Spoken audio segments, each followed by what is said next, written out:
कुत्ता कहीं किसी को भौंक रहा है तो इसका मतलब वो चलना छोड़ देगा, कोई वो कहीं से निकलना छोड़ देगा। यतीनन सरस्वती कहीं कहीं आए ना, किसी डिबेट में आए, कहीं सामने आके बैठे।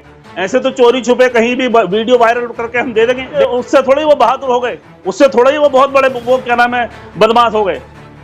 भाई आप जो है किसी को भी गाली बक के निकल जाएंगे तो वो कहाँ किस बात का वो। अच्छा, एक मंदिर में रहने वाला आदमी, वो जो धर्म का काम करने वाले, जो धर्म का संदेश देने वाले अगर नफरत का संदेश देंगे तो फिर धर्म में क्या बचेगा। यतीनन सरस्वती जो है ये तो इससे पहले भी विवादित है, इससे पहले भी जेल गया है।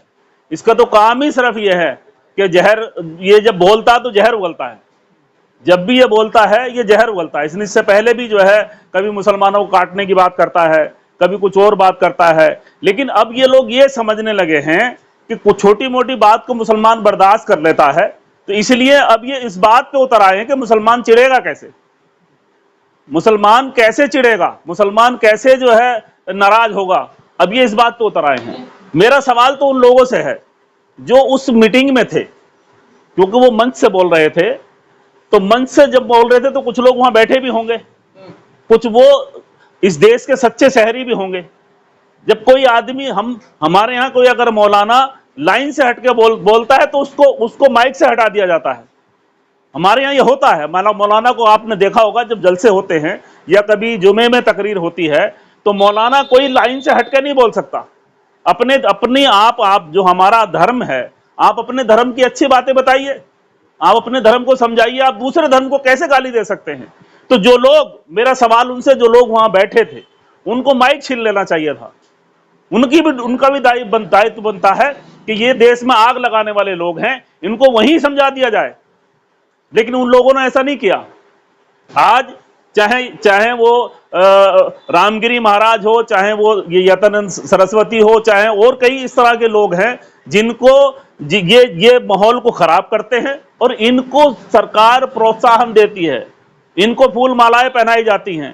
तो अब आप समझिए कि मैं क्या कह रहा हूं। मेरे सारी बात कहने की जरूरत नहीं है, ये खुद सरकार के छोड़े हुए लोग हैं। आज जो हालात हैं, आज जो देश के हालात हैं, जगह जगह जो है स्थिति खराब है। अभी दो जगह चुनाव हो रहे हैं, हरियाणा में, कश्मीर में, इसके बाद 2 जगह और होना है, महाराष्ट्र में होना है, झारखंड में होना है। लेकिन यति नरसिम्हन तो बोल रहे हैं कि जहां भी जाते माहौल खराब करते हैं तो इसलिए इस्लाम मुक्त करना है भारत को। अरे वो उनकी ताकत में नहीं है। कोई आदमी अगर कोई कुत्ता कहीं किसी को भौंक रहा है तो इसका मतलब वो चलना छोड़ देगा, कोई वो कहीं से निकलना छोड़ देगा। यतीनन सरस्वती कहीं आए ना, किसी डिबेट में आए, कहीं सामने आके बैठे।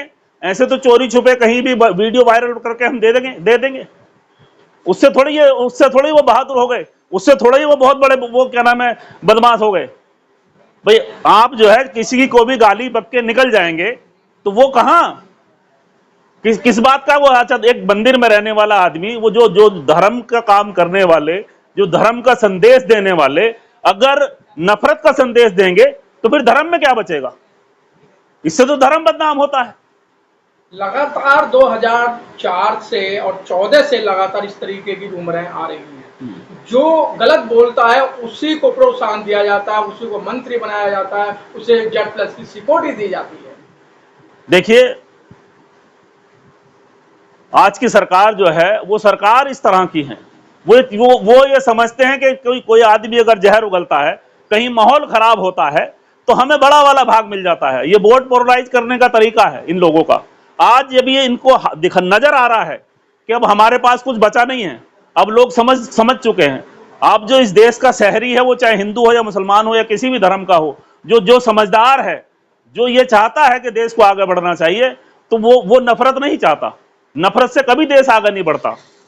आज तक जो है 2014 से पहले जितनी भी सरकारें आई, जो भी नेता मंच पे आता था, बोलता था, तो वो विकास की बातें करते थे। कहां आज विकास की बात है। आज तो उनको जो है ये धार्मिक उन्माद फैला के वोट मिलता है। आज तो वो बातें ऐसी करते हैं जिससे नफरत फैलती है। और ये तो सुनिए, ये तो एक, इससे तो कोई मतलब नहीं है, तो एक छोटा सा प्यादा है, ये तो कुछ भी नहीं है। ये तो वो है जो घर से निकल जाते हैं, जो कमा के नहीं खा सकते और वो बाबा बन जाते हैं, तो वो लोग हैं। इनकी कोई डिग्री वाले नहीं है या ये कोई पढ़े लिखे लोग नहीं हैं। लेकिन सुनिए, उसके अलावा कई प्रदेशों के मुख्यमंत्री ऐसे हैं जो रोज जहर उगल रहे हैं। अभी आसाम वाले को लगा लीजिए, अभी मध्य प्रदेश में हुआ है। जब सब कुछ सामने नजर आ रहा है, कोई अगर नबी के साथ में गुस्ताखी हुई है, अगर वो कंप्लेंट कराने गए हैं तो इसका मतलब वो हमारा अधिकार नहीं है। और वहां उन्होंने 20 करोड़ का जो है वो उसका मकान गिरा दिया। 20-22 हजार स्क्वायर फुट का मकान था वो। अगर सर इस तरीके से बयान अगर मुस्लिम समाज के कोई व्यक्ति देता है, अगर मैं सीधी सीधी बात करूं, मोहम्मद जाकिर की बात करूं, उन्होंने किसी क्षेत्र के अंदर गोलियां नहीं चलाई थी, लेकिन उनको बंद किया गया। बंद करने के बाद में मुस्लिम संगठनों ने सरकार का उस समय साथ दिया। लेकिन आज इस तरीके से लोग बोल रहे हैं, सरकार की आंखों के सामने बोल रहे हैं, वहां प्रशासन सारा है, लेकिन अभी तक कोई कार्रवाई नहीं। देखिए, कार्रवाई जरूरी है, हम यही तो अपील कर रहे हैं। इस तरह से देश नहीं चलने वाला। आप इस देश को जो है नफरत की आग में झोंक रहे हैं, ऐसे देश नहीं चलने वाला। अगर इस तरह की बात करने वाला, किसी दूसरे धर्म को अगर नफरत की बात करने वाला है, किसी को गाली बकने वाला कोई मुस्लिम होता, कोई दलित होता, कोई सिख होता, कोई ईसाई होता, तो क्या वो अभी तक गिरफ्तार नहीं होता? अभी तक तो उसको जेल में डाल दिया गया होता।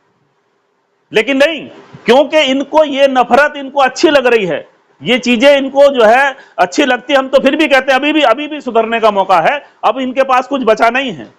अगर ये अभी आपने लोकसभा का रिजल्ट देखा है, अब सरकार इनकी नहीं है, बीजेपी के नहीं है। अब सरकार उन लोगों की है जिन्होंने बैसाखी लगा रखी है, और उस बैसाखी का कोई भरोसा नहीं कब हट जाए और ये मुंह के बल गिर जाए। लेकिन एक तरफ तो कहा जाता है कि देश कानून से चलता है, लेकिन अगर उन्होंने यति नरसिम्हा ने बयान दिया है तो पुलिस कार्रवाई करती, उसमें माहौल खराब करने की क्या जरूरत थी? उसके मंदिर पे जाके चढ़ाई कर रहे थे मुस्लिम समाज के लोग। देखिए, जब गुस्सा आप किसी को गाली देंगे तो वो कम से कम वहां उसके खिलाफ नहीं कुछ कहेगा, वो भी तो उसके खिलाफ प्रदर्शन करेगा। वहां कोई वो गोलियां चलाने थोड़ी गए, वो गए वहां भीड़ में पूछने के लिए गए, हाँ भाई क्यों ऐसा हुआ, क्यों आप इस तरह की बात कर रहे हो। वहां वो थोड़ी, वो तो जब कहीं कोई इस तरह की बात होती है तो प्रदर्शन तो होते हैं। अब प्रदर्शन के अपने तरीके होते हैं, कोई जमीन पे उतर के करता है, कोई मीडिया के सामने करता है, कोई अपना चुपचाप, जैसे हम लोग अभी मेमोरेंडम देख आए हैं, अभी हमने जो है गृह मंत्रालय के लिए भेजा है, हमने अपील की है, हमने अपील की गृह मंत्रालय से कि साहब इन सारी चीजों को रोकिए, देश इससे आगे नहीं बढ़ेगा। एक तरफ तो आप कहते हो कि देश विश्वगुरु बनने जा रहा है, कहां से विश्वगुरु बनेगा, कैसे, कौन सा दुनिया में डंका बच गया, क्या डंका बचा? वो तो ये मीडिया की पोजीशन ये है कि ये कुछ और डंका बजा रही है, हालात कुछ और है, मीडिया कुछ और डंका बजा रहा है। सर, सलमान अजहरी साहब ने एक शायर बोला था, उसको लेकर आधार बनाकर उनको गिरफ्तार कर ली गई, तो आखिर इनको गिरफ्तारी क्यों नहीं? क्या सरकार दोहरी नीति चला रही है? बिल्कुल सरकार दोहरी नीति चला रही है। इनको सबसे पहले गिरफ्तार करना चाहिए। ऐसे आदमी को कोई अधिकार नहीं है कि वो खुला घूमे, जो नफरत की बात करता हो, किसी के प्रॉफिट को, किसी धर्म को, किसी के देवता को, किसी को जो अगर गाली बकता है तो वो इससे ज्यादा गलत बात नहीं हो सकती। धार्मिक आदमी का काम होता है, कोई मौलाना है, कोई पादरी है, कोई महाराज है, कोई भी किसी धर्म का है, उसकी ड्यूटी बनती है। अब तक हमने ये देखा है, हमारी 58-59 साल उम्र हो गई हमारा, अब तक हमने ये देखा है, अगर हम मंदिर में चले जाते थे तो वो हमें अच्छे संदेश देते, आप फला के बच्चे हो, आप ऐसा नहीं ऐसा करो, आप ऐसा नहीं ऐसा करो। तो धर्म के लोग तो अच्छा संदेश देते हैं। ये कैसे धर्म के लोग हुए? सर, भारतवर्ष को धर्मनिरपेक्ष देश कहा जाता है, लेकिन इस देश के अंदर एक आदमी से चिढ़ रहा है और धर्म से चिढ़ रहा है। देखिए, ये सब प्री प्लान है, ऐसा नहीं है। देश आज भी धर्मनिरपेक्ष है, देश आज भी धर्मनिरपेक्ष है, देश आज भी संविधान से चल रहा है। लेकिन क्या ये हकीकत है? हाँ, कागजों में है, संविधान में है, संविधान में देश धर्मनिरपेक्ष है। सर, संविधान को मान कौन रहा है? ये है, ये बात आपकी सही है। ये बात आप कहिए कि सरकारें ऐसी हैं जो संविधान को मानने को तैयार नहीं है। ये लोग तो वो इस तरह के लोग भी इस देश में मौजूद हैं जिन्होंने जंतर मंतर पे संविधान की प्रतियां जलाई हैं। यहाँ ऐसे लोग भी मौजूद हैं, यहाँ ऐसे लोग भी मौजूद हैं जो सरकार को घर बुला के हिसाब पूछते हैं और 60 साल तक जो है अपने मुख्यालय पे झंडा नहीं लगाते। ऐसे संगठन यहाँ मौजूद है। अगर नहीं होती है तो क्या कदम होगा फिर अगला? देखिए, अगर गिरफ्तारी नहीं होती, असल में तो बहुत जल्दी गिरफ्तारी हो जाएगी। हम सरकार से बड़ी विनम्र निवेदन कर रहे हैं और बड़ी उम्मीद कर रहे हैं कि इस तरह के आदमी को जो है जेल में डाला जाए और जो इसकी सजा होती बनती है वो सजा उसको दी जाए। और अगर ऐसा नहीं होता है तो फिर हम लोग संगठन के लोग बैठ के विचार करेंगे, इसमें जहां तक भी जाना होगा इसमें जो हम कर सकते हैं हम करेंगे।